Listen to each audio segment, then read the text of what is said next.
Nuclear medicine ಇವರೆಲ್ಲ ಸೇರಿಕೊಂಡು maximum therapy ಏನು ಅಡ್ವಾನ್ಸ್ ಥೆರಪಿ ಇದೆ ಅದನ್ನು ಕವರ್ ಮಾಡಿಕೊಂಡು ಕೀಮೋಥೆರಪಿ, ರೇಡಿಯೇಷನ್, ಇಮ್ಯುನೋಥೆರಪಿ ಇದರ ಕಾಂಬಿನೇಷನ್ ಮೂಲಕ minimal invasive surgery, robotic surgery, laparoscopic surgery ಇದರಲ್ಲಿ ಪೇಷಂಟಿಗೆ ಎಷ್ಟು ಬೆನಿಫಿಟ್ ಆಗುತ್ತೆ ಆ ಬೆನಿಫಿಟನ್ನು ತರೋಕ್ಕೆ ನೋಡ್ತಿದ್ದೇವೆ. ಈಗ ಮಿನಿಮಲ್ ಇನ್ವೆಸಿವ್ ಸರ್ಜರಿ ಅಂತ ಹೇಳಿದರೆ ಮುಂಚಿನ ಥರ ಮೂಢನಂಬಿಕೆಗಳು ಇಲ್ಲ. ಮುಂಚಿನ ಜನರಿಗೆ ಮೂಢನಂಬಿಕೆ ಏನಂತ ಹೇಳಿದ್ರೆ ಕ್ಯಾನ್ಸರ್ ಬಂತಂತ ಹೇಳಿದರೆ ಒಂದು ಡೆತ್ ಸರ್ಟಿಫಿಕೇಟ್ ಬಂದಂಗೆ, ಬರೀ ಡೇಟ್ ಹಾಕಿರಲ್ಲ ಅದರಲ್ಲಿ. ಸೊ ಎಲ್ಲರೂ ಎನಿಸಿದ್ರು ಕ್ಯಾನ್ಸರ್ ಡಯಾಗ್ನೋಸಿಸ್ ಆಯಿತು ಅಂತ ಹೇಳಿದರೆ ಡೆತ್ ಬಂತು. ಇವಾಗ ಆಧುನಿಕ ಯಂತ್ರ, ಆಧುನಿಕ ಟ್ರೀಟ್ಮೆಂಟ್ಗಳಲ್ಲಿ ಆ ಮೂಢನಂಬಿಕೆ ಇಲ್ಲ. ಸರ್ಜನ್ ಅಂತ ಹೇಳಿದ ಕೂಡಲೇ ಇಡೀ ಸ್ತನವನ್ನು ಕೊಯ್ದು ಬಿಡ್ತಾರೆ, ಮೇಲ್ಗಡೆಯಿಂದ ಕೆಳಗಡೆ ಗಾಯ ಮಾಡಿಬಿಡ್ತಾರೆ, ಮೋಷನ್ಗೆ ಬ್ಯಾಗ್ ಮಾಡಿಬಿಡ್ತಾರೆ.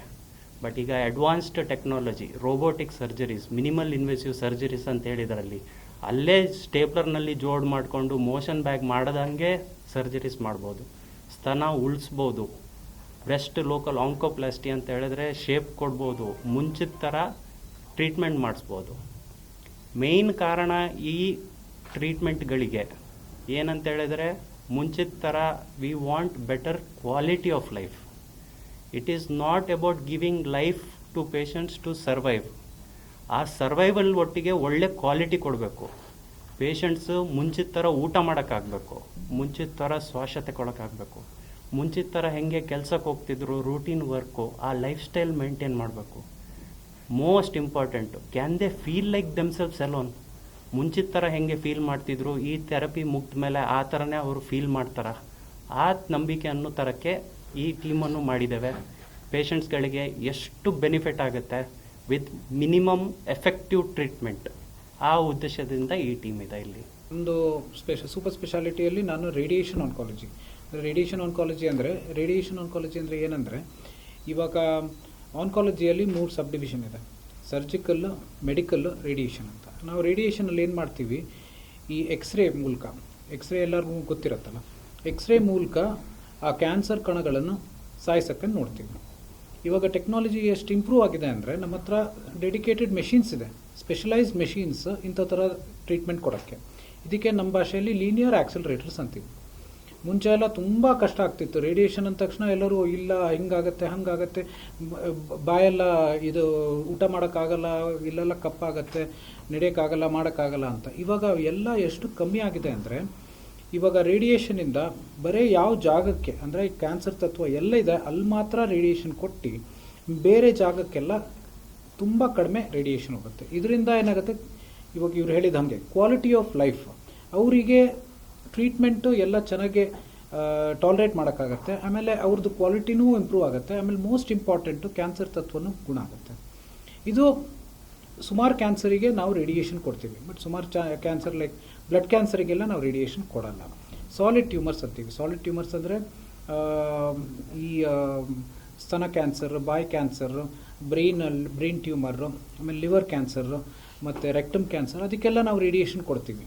ಬಟ್ ಇದು ಯೂಶ್ವಲಿ ಏನು ಮಾಡ್ತೀವಿ, ಕಾಂಬಿನೇಷನಾಗಿ ಕೊಡ್ತೀವಿ. ರೇಡಿಯೇಷನ್ನ ಮತ್ತು ಕೀಮೋಥೆರಪಿ ಮತ್ತು ಇಮ್ಯುನೋಥೆರಪಿ ಮತ್ತು ಸರ್ಜರಿ ಎಲ್ಲ ಮೂಲಕ ಎಲ್ಲ ಜೊತೆ ಕೊಟ್ಬಿಟ್ಟು complete cure and good quality of life ಕೊಡ್ತೀವಿ. ಒಂದೇ ಟ್ರೀಟ್ಮೆಂಟ್ ಅಂತ ಏನಿಲ್ಲ, ಎಲ್ಲದೂ ಕೊಡಬೇಕಾಗತ್ತೆ ಬೇಸ್ಡ್ ಆನ್ ಯಾರಿಗೆ ಏನು ಪ್ರಾಬ್ಲಮ್ ಆಗಿದೆ ಅಂತ.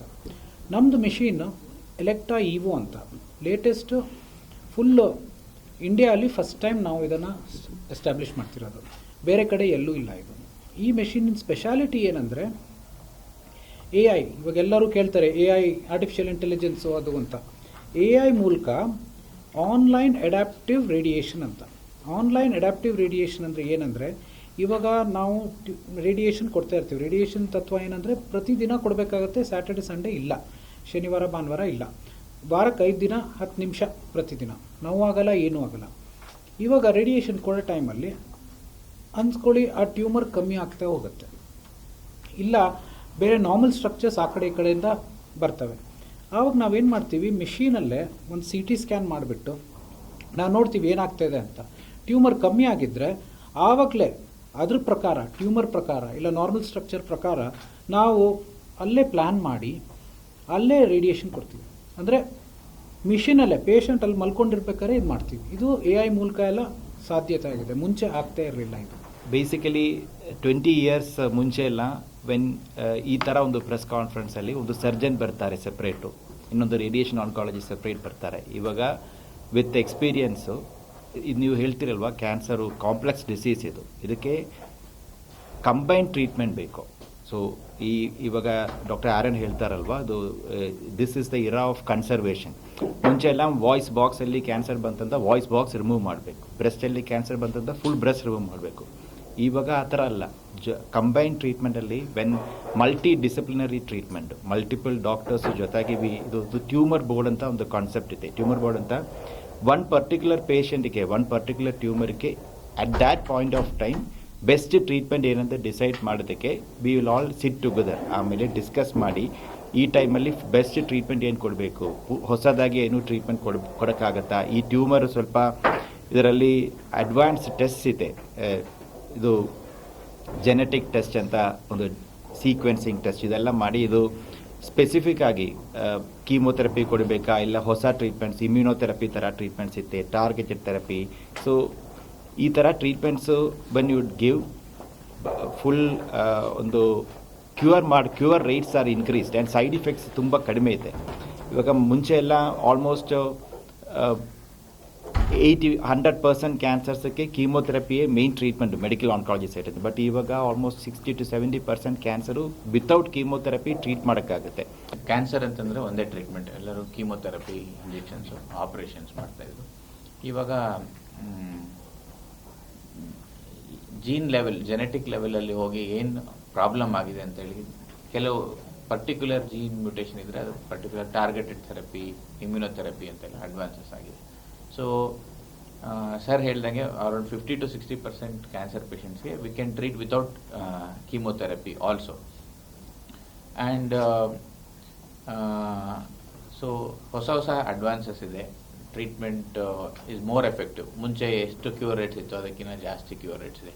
So last 4th of February was world cancer day ಅಂತ ಹೇಳ್ತಿದ್ರು. ಸೊ ನಾವು what we are saying is almost ಲಕ್ಷಗಟ್ಟಲೆ ಜನ who would have otherwise not been alive ಕಾಯಿಲೆಯಿಂದ, ಸೊ ಈವನ್ ಟ್ರೀಟ್ಮೆಂಟ್ ತೊಗೊಂಡು ಕ್ಯೂರ್ ಆಗಿರೋರು ಲಕ್ಷಗಟ್ಟಲೆ ಜನ ಈಗ ಇದ್ದಾರೆ. We use isotopes to detect cancer and where it has spread. That is called staging. Stage 1, stage 2, stage 3, stage 4. Depending upon that, treatment decision will be taken. Whether patient is to go for surgery and chemotherapy or radiation or combined together. Depending upon the stage, we go for treatment. We use machine called PET-CT. This is the most advanced technology. We assess some cellular changes happening inside the body, like glucose metabolism. Based on that, we assess whether it is cancer or non-cancer and where it has been spread. What is the stage of the disease? Here at Manipal Hospital, we have advanced 5-ring GE high definition PET-CT. We can finish the scan in 5 to 6 minutes time, and by using lesser radiation and finishing the fast scan early, we can give more comfort to the patient. It can be finished in 5 to 6 minutes time. So patient will be not having any discomfort. We can finish the scan as soon as possible. So as Dr. Aaron mentioned, the focus of our department is precision surgery and the focus on quality of life. So he mentioned about robotic and laparoscopy. So the advantages of robotic and laparoscopy are well known. So there are smaller cuts, the patient goes home faster, the blood loss is lesser. So the difference between an open surgery and a laparoscopy surgery is that the patient goes home faster and the cut is much smaller, so the pain is lesser. So we have that. We have laparoscopy and robotic at Manipal. The other thing is quality of life. So now we focus more on organ preservation. We don't need to take out the whole breast. We can do a breast conservation surgery. We don't have to take out the whole rectum. We can do a bone sparing surgery, a limb sparing surgery. So the focus of our department has always been quality control, quality of life basically.